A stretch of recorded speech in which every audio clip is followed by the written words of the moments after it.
चिना हेर्दाखेरि हामीले सबै यो 12 वटा भावहरू ख्याल गरिरहेका हुन्छौं र त्यसमा पनि चिना खोल्ने बित्तिकै जातकको बारेमा धेरै कुरा थाहा पाउनको लागि चाहिँ अष्टम भाव कस्तो छ भन्ने कुरा ख्याल गर्नुपर्छ। अष्टम भाव शुद्ध छ यदि पनि यी व्यक्तिका हरेक कार्य क्रियाकलापहरू शुद्ध भएर जान्छन् र अष्टम स्थानमा चाहिँ खराब ग्रहहरू छन् र खराब ग्रहहरूको दृष्टि परेको छ भने आयुलाई नै पनि घटाइदिने वाला त्यसैगरी अन्य असुविधाहरू भोग्नुपर्ने अवस्था हुन सक्छ।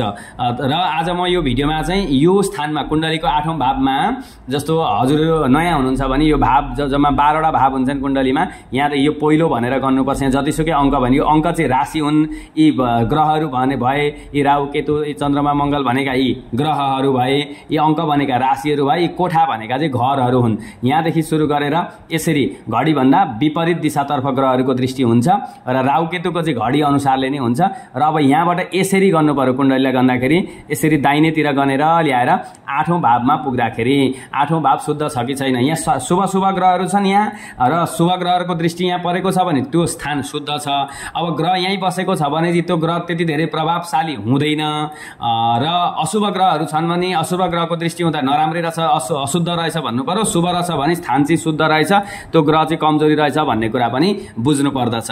जस्तो कुन स्थानमा कुन ग्रह हुँदा के हुन्छ भन्ने कुरा मैले बुझाउँदै आउने क्रममा आज 8औं स्थानमा 9 ग्रहहरू मध्येमा कुन ग्रह हुँदा के फल भोग्छन् जातकले यो कुरा हजुरले जान्नुहुनेछ र हजुरले पनि आफ्नो कुण्डली पल्टाएर हेर्नु होला यो कोठामा कुन ग्रह छ त्यो अनुसारको फल आज म बताउँदैछु। 8औं स्थानमा सूर्य भए अब्जसँगै हन्डर खाने 8औं स्थानमा चन्द्र भए सम्बन्धलाई पर लाने 8औं स्थानमा मङ्गल भए झगडासँगै रिस धेर 8औं स्थानमा बुध भए बोली मिठो हुन्छ हेर 8औं स्थानमा गुरु भए तनाव धेरै ज्ञान थोरै 8औं स्थानमा शुक्र भए विघ्न बाधा आउँछ धेरै 8औं स्थानमा शनि भए रोग धेरै लाग्छ श्राप 8औं राहु केतु भए चोट लाग्छ कामको चाप 8औं राहु केतु भए चोट लाग्छ कामको चाप।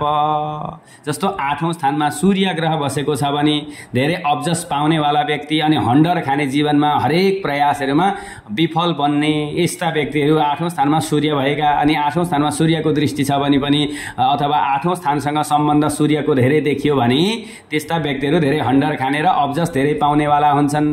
र यो 8औं स्थानमा चन्द्रमा यदि छ भने सम्बन्धलाई पर पुर्याउनेवाला पति पत्नी दाम्पत्य जीवनमा पनि त्यति धेरै सुख नहुने सम्बन्ध बिग्रिनेवाला र आफन्तसँगको सम्बन्ध पनि अलिकति टाढा बनाउने सम्बन्ध दूर गराउनेवाला हुन्छ। 8औं स्थानमा चन्द्रमा हुनु पनि राम्रो मानिएन।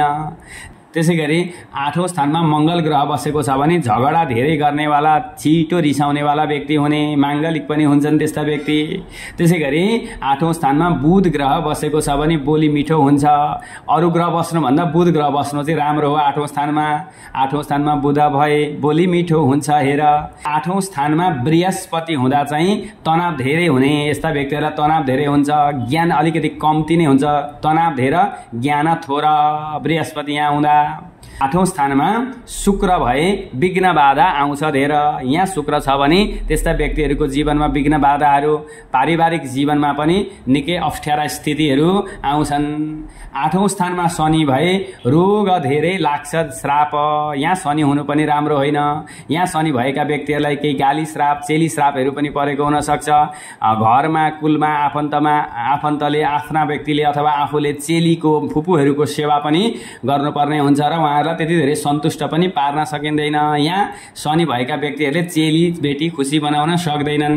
8औं स्थानमा राहु र केतु ग्रह बसेका छन् भने चोटपटकहरू लाग्ने शरीरमा त्यसैगरी कामको चाप पनि सधैँ वृद्धि भइरहने काम गरेको गरे गर्नुपर्ने कर्जाहरू पनि वृद्धि हुने र अब बाध्यात्मक अवस्थामा आफ्नो घर परिवारलाई छोडेर टाढा जानुपर्ने यस्ता अवस्थाहरू परदेश जानुपर्ने विदेश जानुपर्ने आदि अवस्थाहरू पनि यहाँ राहु केतु हुँदाखेरि हुन्छ। आज मैले 8औं स्थानमा कुन ग्रहहरू बस्दा के हुन्छ कुन ग्रह बस्दा कस्तो फल भोग्नुपर्छ भन्ने जानकारी दिएँ। अब बाँकी अरू स्थानको भिडियो हजुरहरूले युट्युबमा गएर हेर्न सक्नुहुन्छ। सीताराम तिमसिना नाम गरेको च्यानल छ र अन्य भिडियो पनि म लिएर आउनेछु।